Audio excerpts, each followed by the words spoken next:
friends, Richard from Forsyth Video here. Daryl was here earlier today, but dang it, you just missed it. So, kind of starting a new series on the channel where we go over thrift store guitar and maybe bass amplifiers. The rules for me are that I have to find it for 20 bucks or less. You'd be surprised how often that happens, and I have a small stockade of these small practice amplifiers from like the 90s or even a couple from the 80s. So basically, what we're doing is we're reviewing some of these crazy old amps we find, especially like little interesting ones like this, and I'm trying to present it to you guys in such a way that maybe if you're out in the market you can decide for yourself if you want one or not, or maybe you just have an interest like I do in the way these things sound and their construction and their flexibility and all that. So what I've tried to do is go over the amps and give them the best chance of sounding good so that you can hear how they sound at their best and at their most raw, which is sort of what that intro was. Just through the camera mic in the room like you were here with me. But let's go over the features of this one. This is a Guitar Research VL-20, which I assume means 20 watts, but I'm not sure. It's got an 8-inch speaker that is a megatone. So, obviously, megatone. And it has, on the top, is the top access controls. You have gain, overdrive, volume, treble, middle, and bass. So basically what you would expect. However, what's interesting to me is the gain does nothing on the clean setting. So I'm adjusting the gain up and down right now. It does nothing. Only the volume adjusts the volume of the clean. The gain only works for the distorted setting. So that's with the gain all the way down. That's a little bit more.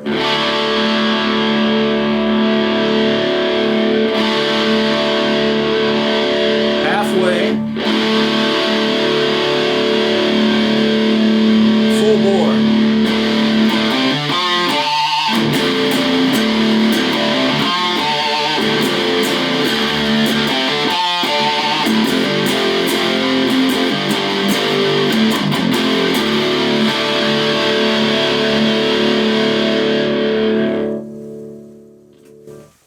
So I have 3 little sound clips that I'm going to play you.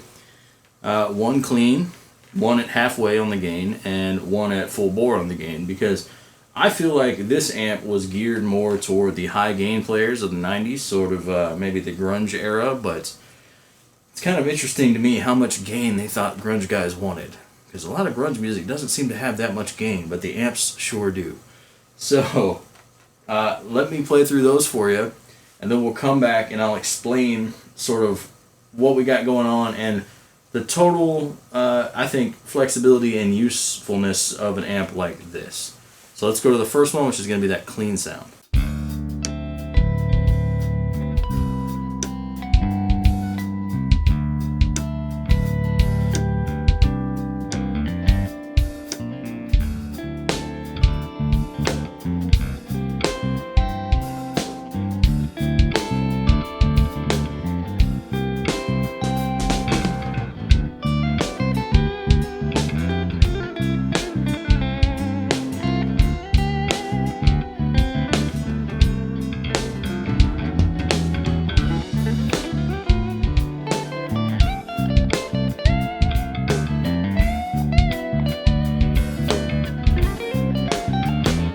Alright, the clean is not that bad. It's got a little bit of a boxiness to it, but in the recording that doesn't come through as much. Now, when I did all these recordings, I did no adjustment on the inboard EQ or on the board EQ or in the system. The only thing I adjusted the EQ on was on the amp. So all these sound clips you're hearing are what the amp sounds like through an SM57 into the Allen and Heath board back here. I liked the clean sound on it, but could use a little reverb. You know, this amp doesn't have reverb in it. So now let's take a listen to the halfway up gain, which to me sounds like a hard rock sound.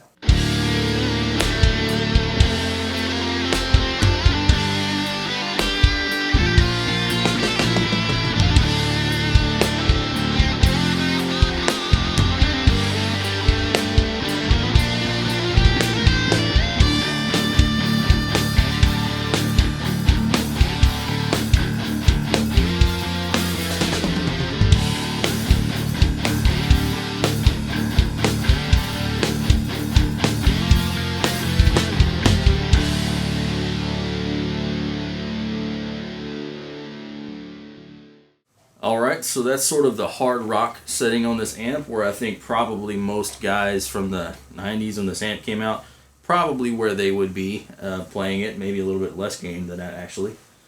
And I think it sounds alright. You know, again, no EQ on anything but this, so I actually dialed the bass down a decent amount to get rid of some of that boxiness. Because this Megatone speaker is quite boxy sounding in that lower mid-range area. So overall, not a bad tone if you're into that sort of thing. So let's hear what the high gain, the full bore setting sounds like.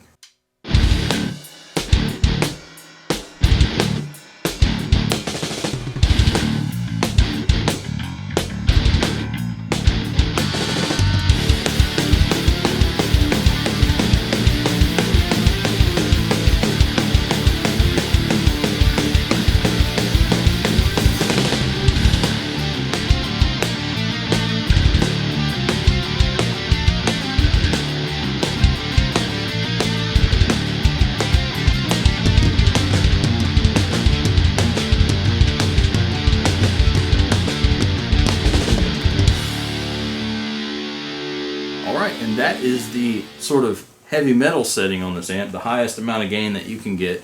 I purposefully used the guitar with active pickups. I think if you were using this kind of an amp and you wanted more gain anyway, active is the way to go for something like this. So that's the way it sounds. I hope you guys enjoyed it. So let's take a rating, like my personal rating of what this amp is used for.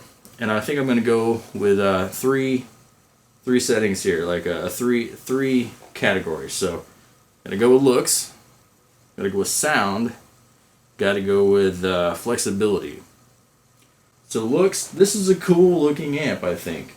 And remember, I'm rating these amps against practice amps, old vintage practice amps you find in the stores. I'm not rating them versus the big boy amps, the 6505s or the Mesa Boogies or whatever.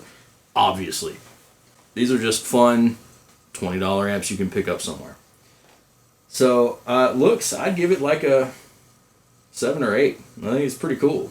It's interesting. The little atom symbol on there, the cutout with the wrapped over Tolex, the black corners. So let's talk about the sound. Now, it's not going to give you a good, real bluesy distortion. I tried. I should mention that because this is a 90s amp, I'm tuned to drop D. If you're going for high gain, I'd put it at a 7. I'm gonna put the looks at an 8. I'm gonna give the sound at a 7. Okay, there we go. Now flexibility. While you can't use the gain on the clean channel to get any sort of breakup on the clean, you can run a foot switch for that so that you can technically have a 2-channel amp that really just turns the boost on and off. So that makes it a little more flexible. The fact that it has a headphone out, which is cool, you know, that always helps practicing. But it's got no preamp out, so you can't just run it into a bigger amp. Say you like the sound of this, you want to run it to a bigger amp, can't do that. Maybe you could do it off the phones, but that never sounds as good. It has no reverb, and again, it kills me that I can't use that gain on the clean to get just a little breakup on the clean channel. I guess that's not a big deal, you know. Flexibility, I'm going to have to bump it down to say, I would say 5, but it does have the 3-band parametric. It does have treble, bass, and mids. It doesn't just have the tone, which is bass or treble. It doesn't just have bass and treble, which a lot of these types of amps do. So that makes it a little more flexible. The foot switch makes it a little more flexible. I'm going to give it a 6. So let's take a look at our rating. We got 7 for the sound. We have 8, in my opinion, for the looks, because this type of thing is cool. They went a little bit over and above on the styling. And a 6 for the flexibility, you know? It's a practice amp. It's cool. It's unique. My personal recommendation, if you find one for 20 bucks, go ahead and get it. It's fun. Look forward to more amps coming soon, because I'm having a good time playing with all the new gear and things that we got hooked up in here. So thanks for watching. Hope you got something out of it, and I'll see you next time.